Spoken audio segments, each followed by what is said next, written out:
Hey family, Dr. Ross here. It's a hot July day, but you know, in the wintertime we heat the shop with wood. So we decided to put up a woodshed. Come on, why don't you help me out? Let's get started.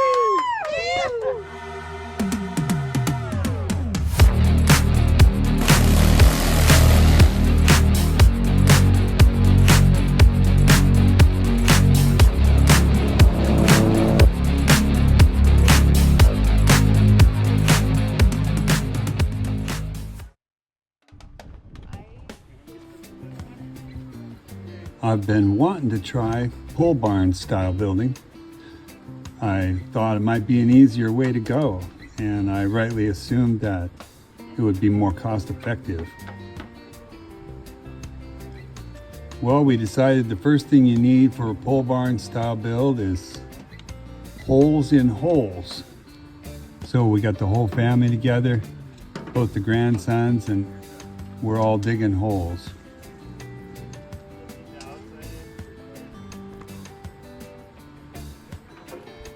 Of course, proper placement of the holes is a great place to start, otherwise nothing's going to come out right. And I had trouble with that. I had the idea that since we were working on such a small scale, I could build the main wall first and then stand it up and put it in the holes. Now, if you always do pole style building yourself, you know all about it, then I gotta apologize up front, because basically I'm just reverse engineering what I've seen inside of a pole barn.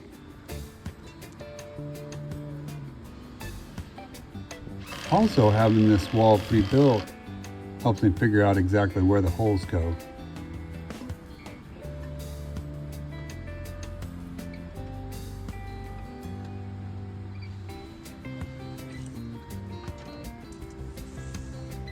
Nice having the whole family together, but there's always some kind of shenanigans that end up happening.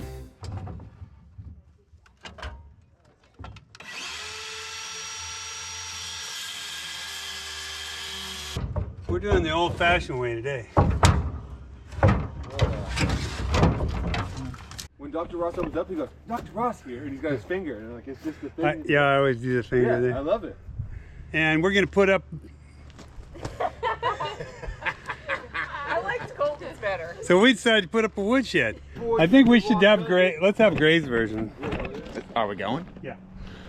Hey, what's up, family? It's me. It's your boy. We're out here. We're building the woodshed today. Get after it. Let's get started. I like Yeah. and all the people we know. Look, I know this is my third shed. It's me. It's your boy. Hey, Shed Ross here. Welcome to the channel, family. What's up, Dr. Ross here, family? You know, the smaller side of the family. We need wood in the winter because it's cold, so we're gonna build a shed to put the wood in. Family. Woodshed. Woodshed. Get at ya. We got your enclosed shed, we got your archery shed, we got your wood shed. What are we gonna do? What kind of roof are we gonna do? Probably metal, a corrugated kind. Okay. Let's stand this bad boy up. All right. How are we gonna do it? Stand it up and walk it in?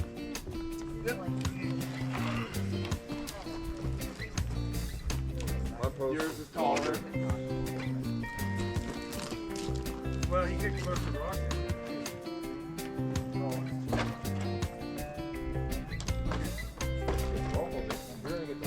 Yeah. Ray's gonna find kick stands. Whoa! It's a hole there. Hey fam, watch the hole. Hey, what's up? It's your boy. There's a hole there. He spent too much time at the tavern. That's great. Tell me right now, close your level. Perfectly. That is pretty good. I'm gonna kick some rocks into this side. Oh, how which? Yep, good. Yep. Did it? It's almost like we've done that. Okay. Now, if you squirt it,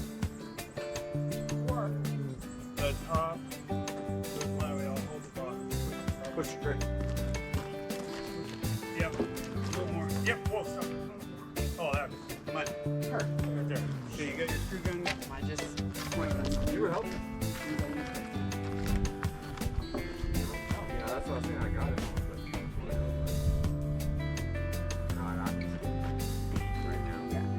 Likes to live in the refrigerator. If I'm home, I'm in the refrigerator. But wait, I was like, outside. She's like, let's go outside. I'm like, I'm going outside. Yeah. Put 3 in there. For this build, we're using all reclaimed materials too. The lumber came from an old pallet and poles we found on the property. What's up, fam? It's your boy here. It's a family boy. I'm gonna mix up one pre-mixed 60-pound bag of concrete for each hole. My wheelbarrow is big enough I can do 2 bags at a time. And the consistency you want is just like if you're gonna mix up some pancake mix. That pre-mixed pancake and waffle mix when you're stirring it up. If you can make that, you can do this.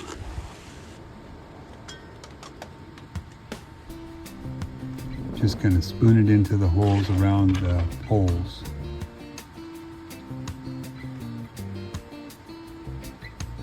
Now, if you come up a little short and don't have enough concrete to fill your hole, resist the temptation to scoop gravel or dirt in there and mix it in.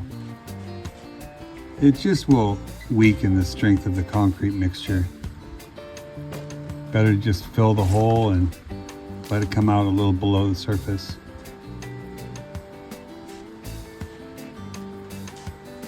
By the time I got all 6 holes done, I had enough extra to fill up all the holes.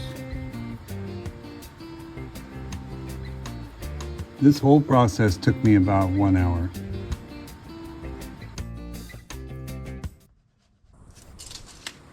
After letting the concrete cure for several days, I'm back out to finish the framing. I'm setting up my rafters. I got them laying on top of the header boards, and I used my square on top of the header to make a level line 1.5 inches deep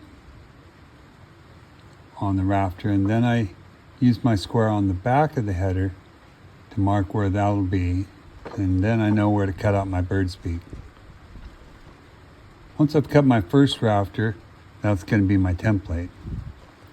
I'm checking the crown in each board, make sure that if there's any bow, it goes up. And I use my first rafter as a template for all of them. Mark out the bird's beaks and cut them out.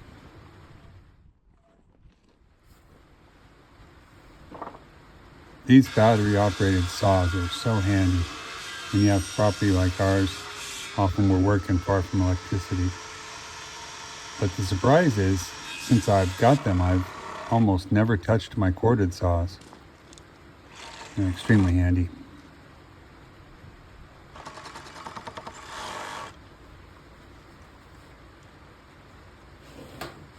I've marked out on top of the headers exactly where I want my rafters to go.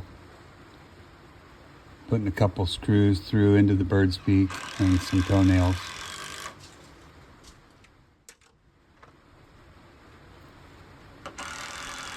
The front fascia board is 14 feet long, so what I'm doing here is adding a cleat because I'm working by myself. Put this up on there, and I've got a place to put one end of that fascia board while I go up the ladder and secure the other end.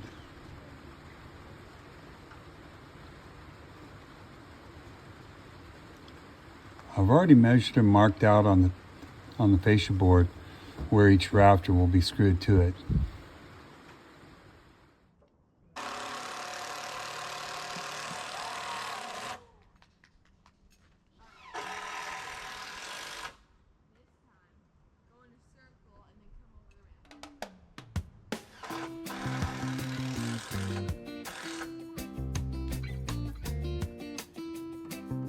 After putting on the rear fascia board the same way, I'm going to add some blocks in the middle of the span.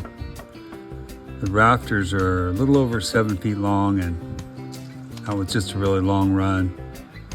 So these blocks in between the rafters will help give it some structure.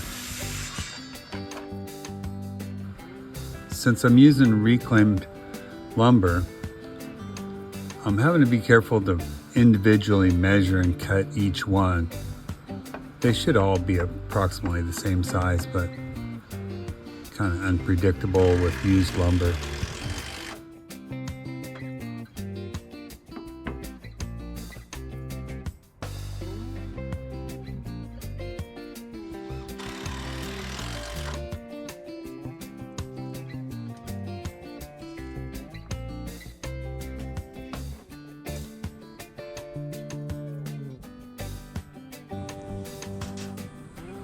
And it turned out to be the same challenge with the sheet metal, where we're using reclaimed patinaed corrugated roofing tin.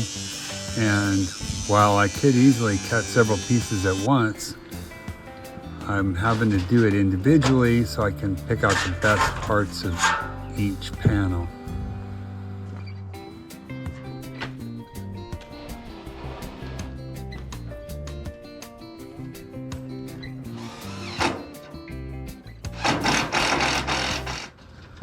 I'm really wanting to make sure these first panels get on really square and straight so that everything stays level all the way across.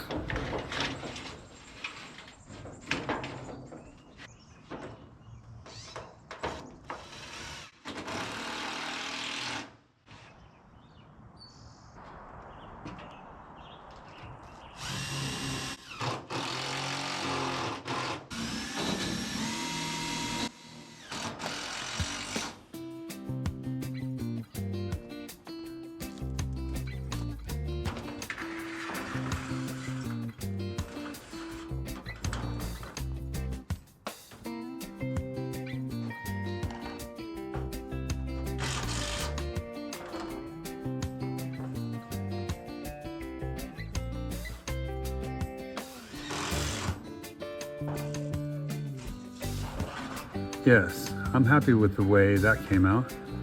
Nice and flush on the end.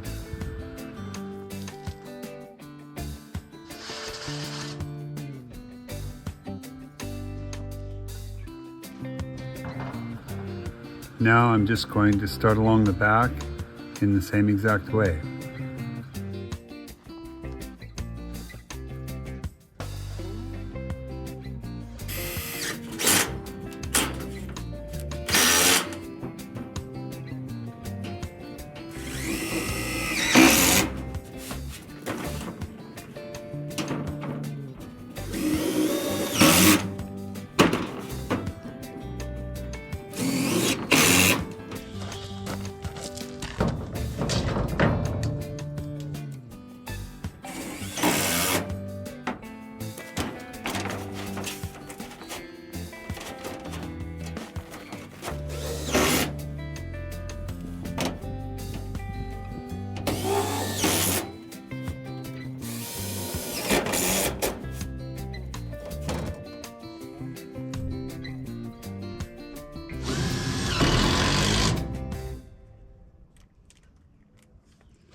Well, it sure seemed like a lot of screws. When I got it all done though, I really do like it. Pole barn style building did turn out to be an easier way to go. Really slick, all reclaimed materials. What do you guys think? Have you done any pole barn style building? Well, leave us a comment if you have any questions, and be sure to hit like and subscribe. Thanks for following along. We'll see you in the next video. Hey, what's up, family? It's me. It's your boy.